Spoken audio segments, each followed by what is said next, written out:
DCM DK Shivakumar ಅವರು ಮುಖ್ಯಮಂತ್ರಿ ಆಗಬೇಕು ಅಂತ ಅವರ ಆಪ್ತ ಬಣದವರು ಪದೇ ಪದೇ ಬ್ಯಾಟ್ ಬೀಸ್ತಾ ಇರ್ತಾರೆ. ಈಗ ಸಿಪಿ ಯೋಗೀಶ್ವರ್ ಅವರ ಸರ್ದಿ, ನನಗೆ ಸಚಿವ ಸ್ಥಾನ ಬೇಡ, ಡಿಕೆ ಶಿವಕುಮಾರ್ ಸಿಎಂ ಆದ್ರೆ ಸಾಕು.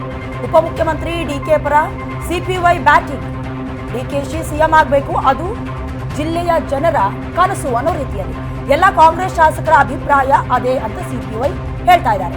ಮುಂದೆ ಅದನ್ನ ಹೈಕಮಾಂಡ್ ನಿರ್ಧಾರ ಮಾಡುತ್ತೆ.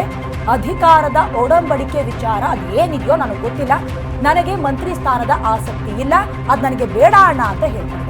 ಮೊದಲು ಡಿಕೆ ಶಿವಕುಮಾರ್ಗೆ ಸಿಎಂ ಸ್ಥಾನ ಸಿಗಲಿ, ಅದಕ್ಕೆ ನನ್ನ ಬೆಂಬಲ ಇದೆ ಅಂತ ಹೇಳ್ತಾ ಇರೋದು. ಈ ಹಿಂದೆ ರಾಮನಗರ MLA ಇಕ್ಬಾಲ್ ಕೂಡ ಹೇಳಿದ್ರು ಏನಂತ, ಡಿಕೆ ಶಿವಕುಮಾರ್ ಪಕ್ಷದಲ್ಲಿ ಪಕ್ಷ ನಿಷ್ಠೆಯನ್ನ ಹೊಂದಿರುವವರು, ಪಕ್ಷವನ್ನ ಸಂಘಟನೆ ಮಾಡುವಲ್ಲಿ ಪ್ರಮುಖ ಸ್ಥಾನದಲ್ಲಿ ಇರುವವರು, ಹಾಗಾಗಿ ಅವರು ಸಿಎಂ ಆಗಬೇಕು. ಅದಕ್ಕೆ ಸಂಬಂಧಪಟ್ಟಂತೆ ಡಿಕೆ ಶಿವಕುಮಾರ್ ಅವರು ನೋಟಿಸ್ ಅನ್ನ ಕೊಟ್ಟರು ಕೂಡ ನನ್ನ ಮಾತಿನ ಮೇಲೆ ನನಗೆ ಸ್ಟ್ಯಾಂಡ್ ತೆಗೆದುಕೊಳ್ತೀನಿ, ಯಾವುದೇ ಕಾರಣಕ್ಕೂ ನನ್ನ ಮಾತನ್ನ ಬದಲಾವಣೆ ಮಾಡೋದಿಲ್ಲ ಅಂತ ಹೇಳಿದ್ರು. ಅದೇ ಸಾಲಿಗೆ ಈಗ ಸಿಪಿ ಯೋಗೀಶ್ವರ್ ಅವರು ಬಂದಿದ್ದಾರೆ. ಅವ್ರಿಗೆ ಮಂತ್ರಿ ಆಗೋ ಆಸೆ ಇಲ್ವಂತೆ, ಆದ್ರೆ ಡಿಕೆ ಶಿವಕುಮಾರ್ ಅವರು ಸಿಎಂ ಆಗಬೇಕಂತೆ, ಅದಕ್ಕೆ ಅವರು ಬೆಂಬಲವನ್ನ ವ್ಯಕ್ತಪಡಿಸ್ತಾರಂತೆ. ಏನ್ ಹೇಳಿದ್ದಾರೆ ನೋಡ್ಕೊಂಡು ಬರೋಣ. ಹೇಳ್ತಾ ಇದೀವಿ, ನಾವು ಎಲ್ಲ ಜಿಲ್ಲೆಯ ಶಾಸಕರು ಒಗ್ಗಟ್ಟಿನಿಂದ ಅವರು ಮುಖ್ಯಮಂತ್ರಿ ಆಗಬೇಕು ಡಿಕೆ ಶಿವಕುಮಾರ್ ಅಂತ ಹೇಳ್ತಾ ಇದೀವಿ. ನಮಗೇನು ಅದರ ಮೇಲೆ ಭಿನ್ನವಾದಂಥ ಅಭಿಪ್ರಾಯ ಇಲ್ಲ, ಜಿಲ್ಲೆಯ ಜನಾಭಿಪ್ರಾಯನೂ ಹಾಗೆ ಇದೆ. ನಾವು ಶಾಸಕರೆಲ್ಲ ಹೇಳ್ತಾ ಇದ್ದೀವಿ, ಅದೆಲ್ಲ ಈಗ ಹೈಕಮಾಂಡ್ ತೀರ್ಮಾನ ಮಾಡಬೇಕು.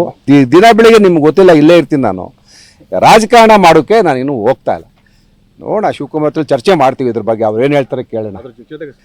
ಶಿವಕುಮಾರ್ ಅವರು ಮುಖ್ಯಮಂತ್ರಿ ಆಗೋದಕ್ಕೆ ನಾನು ಬೆಂಬಲ ಇದೆ. ಸಚಿವ ಸ್ಥಾನ ಕೊಟ್ಟರೆ ಬೇಡ ಅಂತಾರೆ ಸರ್. ನನಗೇನು ಬೇಡ ಅಣ್ಣ, ಮೊದಲು ಶಿವಕುಮಾರ್ ಆಗಲಿ, ನಡೀಲಿ ಸಪೋರ್ಟ್ ಮಾಡಿ. ಸಿದ್ದರಾಮಯ್ಯನವರು ನಾವೆಲ್ಲ ಜಿಲ್ಲೆಯ ಶಾಸಕರು ಒಗ್ಗಟ್ಟಿನಿಂದ ಅವರು ಮುಖ್ಯಮಂತ್ರಿ ಆಗಬೇಕು ಡಿಕೆ ಶಿವಕುಮಾರ್ ಅಂತ ಹೇಳ್ತಾ ಇದ್ದೀವಿ. ನಮಗೇನು ಅದರ ಮೇಲೆ ಭಿನ್ನವಾದಂಥ ಅಭಿಪ್ರಾಯ ಇಲ್ಲ, ಜಿಲ್ಲೆಯ ಜನಾಭಿಪ್ರಾಯನೂ ಹಾಗೆ ಇದೆ. ನಾವು ಶಾಸಕರೆಲ್ಲ ಹೇಳ್ತಾ ಇದ್ದೀವಿ, ಅದೆಲ್ಲ ಈಗ ಹೈಕಮಾಂಡ್ ತೀರ್ಮಾನ ಮಾಡಬೇಕು.